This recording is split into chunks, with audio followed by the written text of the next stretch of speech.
bohong.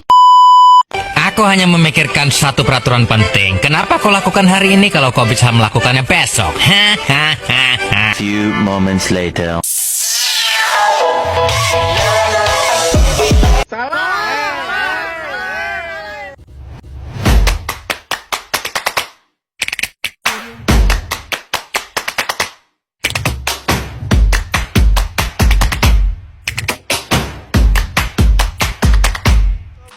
Halo semuanya.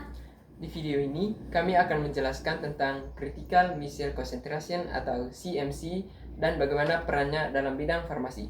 Sebelum lanjut ke videonya, kami akan memperkenalkan diri kami terlebih dahulu. Perkenalkan, nama saya Veteran Wahta, NIM 48401251228. Perkenalkan, nama saya Filomena Astuti, NIM 48401251131. Perkenalkan, nama panjang saya Eligia Yosefina Laltakaib, NIM 48401250005. Pernahkah kalian bertanya, mengapa minyak tidak bisa bercampur dengan air? Masalah yang sama juga sering terjadi pada obat-obatan yang sukar larut dalam air. Dalam bidang farmasi, salah satu solusi penting adalah penggunaan surfaktan yang membentuk misel. Namun, misel hanya terbentuk jika konsentrasinya mencapai suatu titik tertentu yang disebut critical missile concentration. Oke, baik teman-teman. Sebelum kita akan masuk ke konsep CMC terlebih dahulu, kita akan menjelaskan apa itu surfaktan. Surfaktan adalah molekul unik yang memiliki dua bagian. Bagian kepala bersifat hidrofilik atau menyukai air, sedangkan bagian ekor yang bersifat hidrofobik yang menyukai minyak atau non-polar. Ketika jumlah surfaktan masih sedikit, molekul-molekul ini hanya tersebar di dalam larutan dan belum membentuk struktur khusus.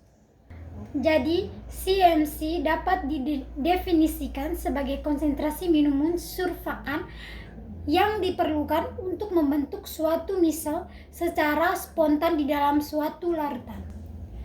Setelah mencapai CMC, molekul-molekul tersebut itu mulai berkumpul dan membentuk suatu struktur yang menyerupai bola yang disebut dengan misel. Nah, dalam struktur itu, kepala hidrofilik itu menghadap ke arah keluar dan berinteraksi dengan air, sedangkan ekor hidrofilik itu mengarah ke arah dalam misel.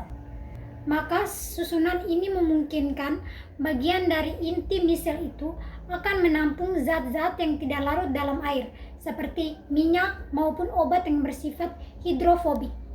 Pemanfaatan Critical Missile Concentration atau CMC dalam bidang farmasi. Yang pertama, meningkatkan kelarutan obat. Banyak obat yang memiliki kelarutannya rendah dalam air.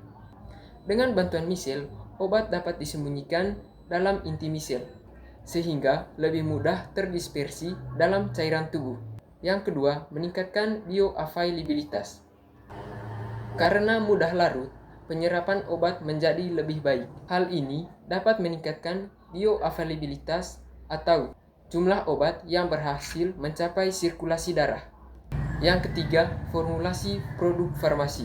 Konsep CMC dimanfaatkan dalam pembuatan berbagai sediaan farmasi seperti gel, krim, dan emulsi. Jadi sebagai kesimpulannya, Critical Missile Concentration atau CMC adalah konsentrasi minimum surfaktan yang dibutuhkan untuk membentuk suatu misal. Jadi misal itu dapat membantu suatu untuk melarutkan obat yang sulit larut di dalam air, sehingga untuk meningkatkan kelarutan, penyerapan, dan efektivitas obat. Oleh karena itu, CMC memiliki peran penting dalam pengembangan formulasi farmasi modern. Terima kasih atas perhatiannya. Semoga penjelasan mengenai Critical Missile Concentration atau CMC dapat menambah pemahaman kita tentang pentingnya konsep fisika farmasi dalam dunia kesehatan. Terima kasih. Bye. Dah.